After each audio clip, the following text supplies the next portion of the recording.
To learn how you can generate a mortgage of less than £100 per month, as well as getting an instant cash flow of £400 plus per month every month, click the link in the description below to get access to our free training. Hi, my name is Deepak Shukla. I'm the founder here at Pearl Lemon Properties, and today we're going to be talking about a little bit about property management if you're a buy-to-let investor. And one of the mistakes that I've made that I definitely don't want you to make. So if you've got a property that's ultimately a managed buy-to-let, meaning that you've got a estate agent in place who's going to manage not only the finding of a tenant but also the management of that tenant, then please do make sure that you don't really get involved in direct dialogue or contact with that tenant. You know, I've had it in the instance of one of our tenants. I thought that, okay, let me just give you my phone number just in case anything comes up.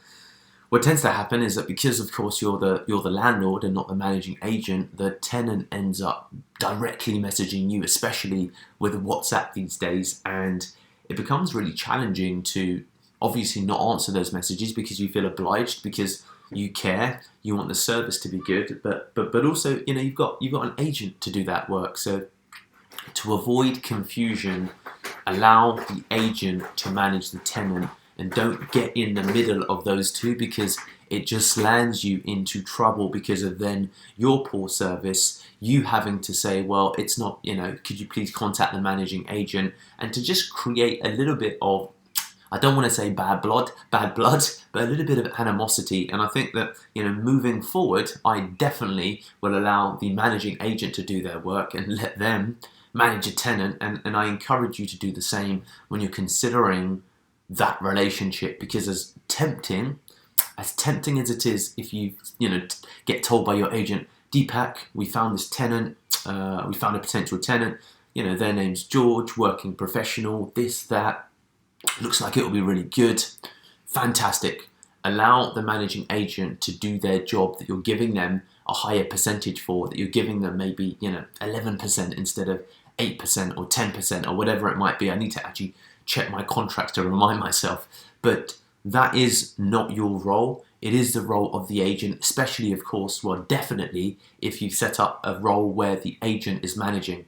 Now, if you're interested in having that experience, then have a let-only agency agreement. We've got that with one of our actual places, and that's just near my father's place, near Heathrow Airport, and that is a property that my dad's managing directly, and that gives him a lot of opportunity to build a relationship and to get more experience of direct property management. And then outside of that, with the other four currently, he's managing the relationships between those agents, organising the payment of the ground rent, looking at any issues that come up, understanding if there's discrepancies between payments, but the nature of the relationship is different.